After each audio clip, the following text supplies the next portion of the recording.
네, 여러분 반갑습니다. 누구든 강해질 수 있다면 나도 강해질 수 있다. 나강TV 백용식입니다. 네, 그동안에는 문고리 편을 보내드렸습니다. 오늘은 나강TV 편을 보내드리겠습니다. 그 첫 번째 시간으로 가능성에 대한 이야기를 좀 해보려고 합니다. 우리 안에 숨겨져 있는 가능성. 다시 말하면 우리는 고유한 존재입니다. 고유성을 가지고 있기 때문에 누구도 우리를 흉내낼 수 없죠. 그래서 우리는 무언가를 창조해낼 수 있는 가능성이 있는 존재입니다. 이 가능성을 깨우지 못하고 있습니다. 그래서 잠재력이라고 표현을 하죠. 어떻게 하면 이 가능성을 깨울 수 있을까?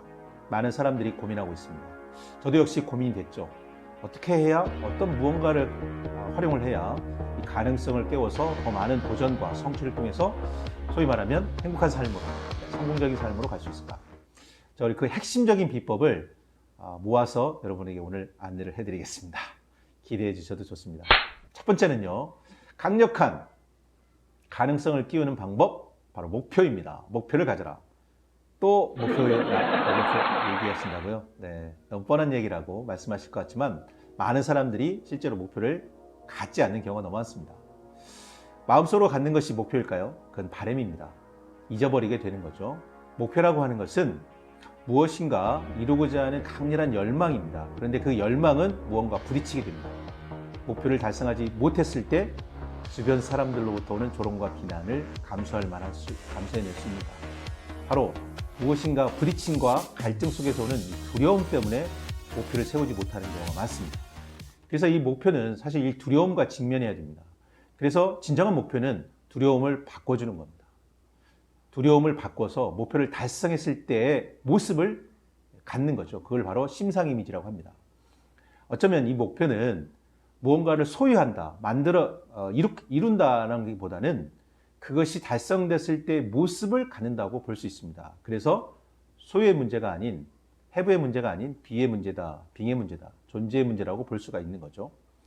내가 새로운 모습으로 바꿔가는 것, 이것이 어쩌면 가능성을 높이는 첫 번째 단계입니다. 두 번째는요,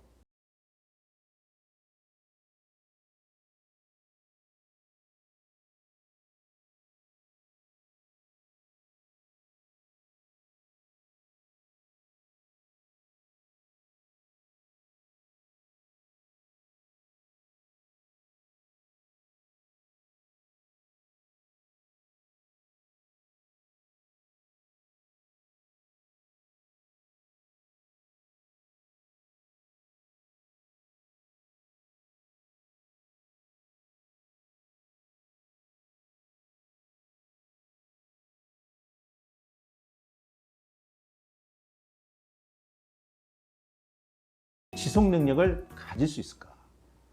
솔로몬 애쉬의 동조 실험을 한 예를 들어드리겠습니다. 세 개의 막대 그래프가 있습니다. 왼쪽 길이가 같은 것은 A, B, C 중에 어떤 걸까요?